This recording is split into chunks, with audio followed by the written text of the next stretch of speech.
So now we'll turn it over to the audience to commence our dialogue with some of their questions. And I see we have a couple of questions in, and I'll take the first one. I'll read it off. The first question is, social infrastructure buffers the impact of many disasters, climate or otherwise.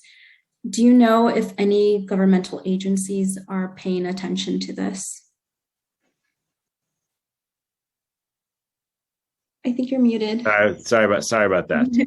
No So, I mean, as you surely know, everything is up for grabs right now when it comes to infrastructure. And I will say that I was, delighted to see the concept of infrastructure gain some traction in the federal policy debate about how we invest and rebuild. It's used sometimes more expansively than I would use it to refer to things that I don't, conceive of in my own work as social infrastructure. But for instance, Pete Buttigieg, who's the Secretary of Transportation now, happened to be the person who reviewed my book in the New York Times. And I've heard him advocating social infrastructure as a planning tool and as an investment strategy in some of his work on the infrastructure bill. So I think it's a concept that is relatively new in the American political vocabulary. There are other countries that use it more often. And so in some ways, it's an uphill battle for it to gain, enough traction to really work right now. On the other hand, it does seem possible that we will make real investments in things like libraries and parks and playgrounds that will recognize that when we build climate protection plans, that they can be done with social infrastructure in mind. And if we do that, we get multiple benefits. So I think it's a real idea in the climate design world, which is, make sure that you're getting multiple benefits from everything you do. So if you're going to build a flood wall, it doesn't have to be a simple wall. It could also be expanded at the top and serve as a bike path or a running path or some kind of recreation area. There's a lot of things you can do there.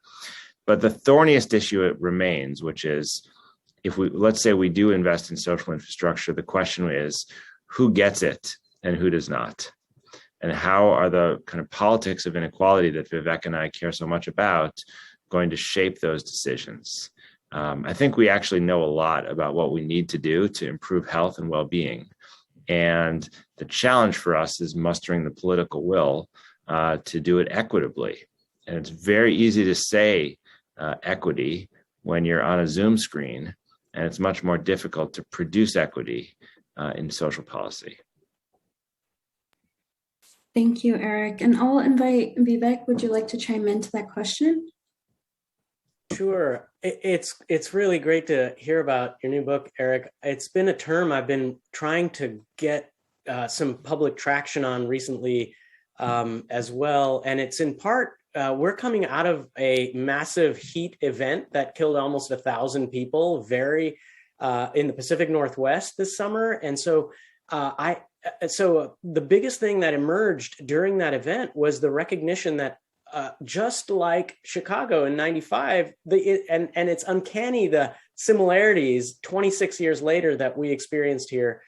This summer, government agencies were caught flat-footed on what exactly to do. They mobilized on the Saturday when 111-degree Fahrenheit temperatures were descending on the region. They were trying to open shelters like literally on that day. It was the attempt to try to get out to trailer home parks, mobile parks, multifamily residential homes.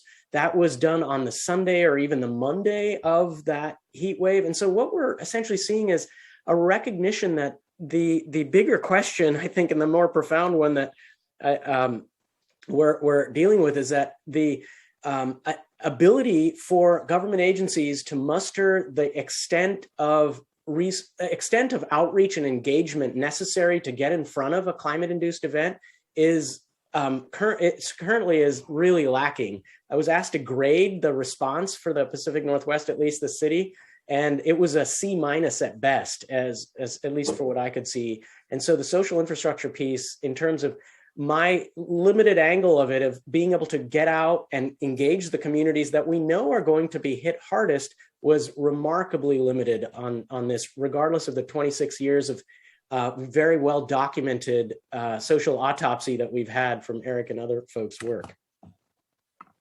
Thank you. On the theme, continuing the theme on mobilization, Vivek, there's a bit of engagement and community mobilization in regards to community-based participatory research. And I was wondering how your methods, or is there thinking behind how to engage underrepresented people who haven't been engaged in that type of research before? Yeah, I've been really humbled by the depth of interest that philanthropic organizations are right now putting forward with the notions of, for example, Robert Wood Johnson just put forward a people, parks, and power kind of solicitation, a large amount of resources to be able to get community-based organizations working potentially in this CBPR, community-based participatory kind of perspective, where we are working on a couple of projects funded by different philanthropic organizations on working with community-based organizations like the Asian Pacific Islander Network of Oregon is a group we work with, a culturally based organization that has real deep connections to not only a place, but also a set of cultural as well as identities that have been marginalized, at least in this part of the, I can say, in this part of the world for a very long time. And so building that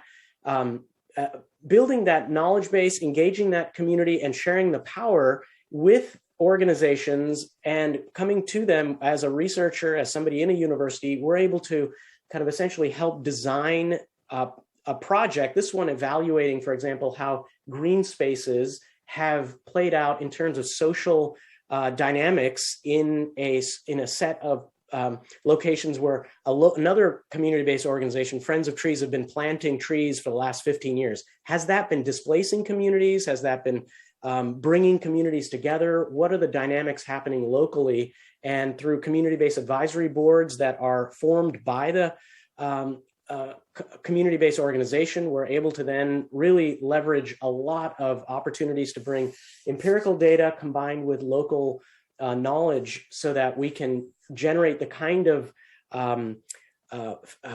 pushback in many ways, and the kind of ability to really negotiate with the planners who are really moving to change those neighborhoods very quickly. So we're really trying to engage them on the ground with real projects.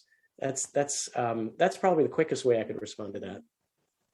Thank you for that, Vivek. Another question for the audience is, are there data sets that identify elderly, low-income people living alone so that interventions can be neighborhood and individual based?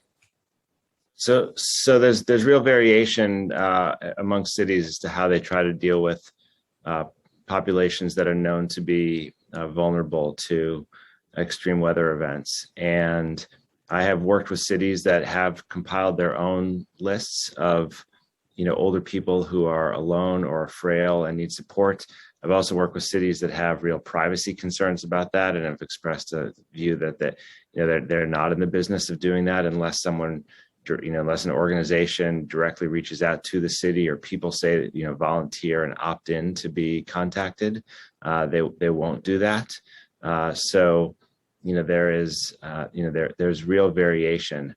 I would say that, we should start, this is one of these areas where I think we should start thinking more creatively and proactively about how to look after each other and build a relationship between civic groups and citizen groups and local and state governments. I think this is an area where we'll need to have more collaborative work. And what I think what makes me a little bit anxious right now, and I keep referring to the parallels between the climate emergency and the COVID emergency.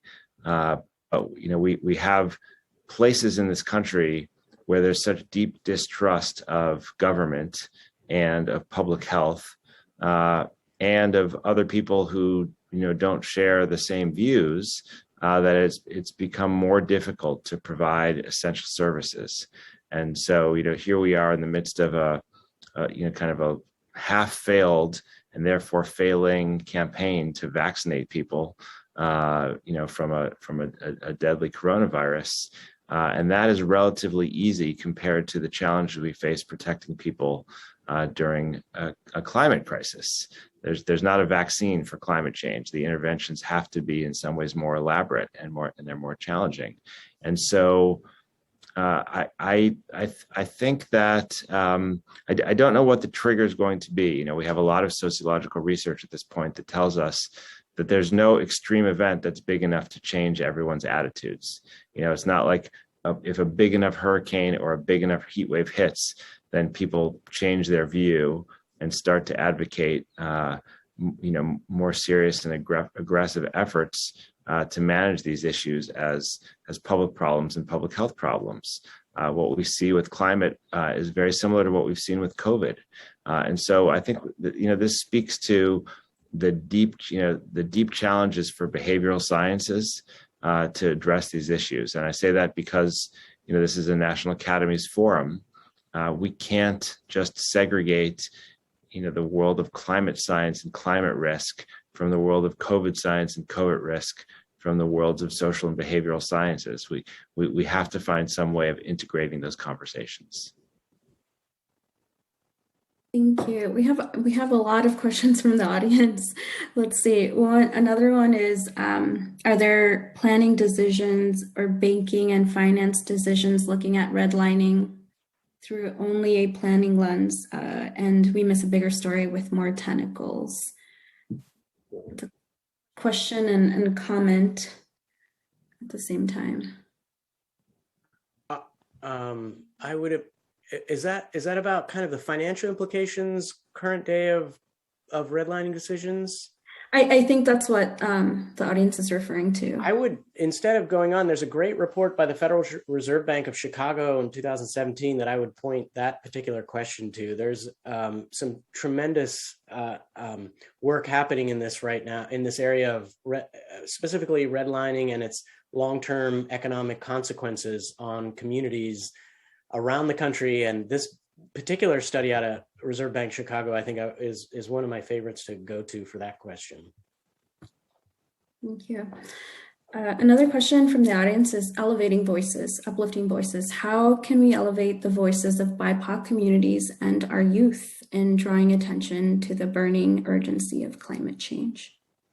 Well, in a way, those communities have elevated their own voices above ours. I mean, the moral leadership on these issues has not come from my generation or the ones that have come before me. That we see tremendous leadership from these kind of emerging communities, and in some ways, Greta is a great character for this. In some ways, I fear sometimes that all of the energy that we put into admiring her distracts us from seeing all the people around the world who are making this push. She, I will say, has been very clear about that. She doesn't want to be the one spokesperson, but there are a lot of people for whom these are life and death issues right now, and for whom these issues clearly will bind their future and constrain them and shape what kinds of possibilities there are. And so I think what we can do is listen and take them seriously. And those of us who have platforms should be sharing them. We should be hearing from young people who are moral leaders in this. We should be hearing from communities of color for whom the climate problem is not something to worry about 20 or 30 years from now. It's something that has a more burning urgency because they're more likely to be in harm's way. And the only thing I'd say here is that for both of these constituencies, one issue is that the climate crisis is not acting on its own. We have to take seriously the fact that we're living through a time of overlapping crises, right? We have at least the climate crisis, the COVID crisis, the crisis, the ongoing crisis of racial injustice and economic injustice. And so those things smash into each other and affect one another. And at one moment, one thing looks like it's the most urgent, and another moment, the next thing does. it's a formidable challenge. And I think as we get to our closing moments, I want to say that I think what concerns me is that this is the first time in my life where I feel like I don't really know which direction we're going to go on these things, where you could see a very dark future for us, one much more dark than I think I had thought possible just 5 years ago. At the same time, I can't recall a time in my life where I felt like the possibilities for doing so good were so clear. There's so much excitement in the air, I think, because one can really see a path that breaks us out of the model that we're in and gets us to a very different place. And there's also never been a time in my life when I felt that the sky was open in all the ways that it is. So it's a disorienting and stressful, but often inspiring time to be alive. And I think it's time for all of us who are, here to square up to the fact that, there are real burdens to being alive at this moment, but the opportunity is that, we have a chance to do something. Thank you, Eric. And as we approach our time, I want to give space for Vivek to also share some closing words. I was so deeply, I was recognizing so deeply the concept, the ideas that were presented in the initial keynote panel. And I just want to identify how the ways in which this breaking connection of people from the land is really so much of what I'm seeing playing out with climate change, not only because of climate and the way that it's kind of playing out in terms of sea level rise or in terms of these floods, hurricanes, and heat, et cetera, though it's also these pernicious policies that have been set up that also pull people from their lands, and these incredibly eloquent descriptions that our keynote speakers had about cases where this has happened all around the world, and the fact that this separation of people from their land has really led to many of the patterns of impacts and effects that we're seeing today. And so this kind of separation of us from our land is a theme that I really hope we can spend a little time on when it comes to climate-induced disruptions, when it comes to spatial justice, because the land, after all, is something we all share and we all have in common, whether I am here in Portland or the directly connected part of the land to areas on the East Coast where some of you may be. And so that erasure, that marginalization, that disposition of land and its meaning, I think, is really at the core of a lot of these questions that Eric is bringing up that we're wrangling with in this spatial justice conversation. So I'll leave it at that, and really look forward to hearing the next session as well as tomorrow. Thank you so much to our speakers, Eric and Vivek. And yeah, I just want to underscore that our well-being, our health is tied to the land, and we are connected to one another. And I would encourage people to look at, learn more about campaigns that are going on that Indigenous folks and the youth are working on. For example, the Stop Line 3 actions going on right now. Thank you so much again, and we will break for 45 minutes. Thank you.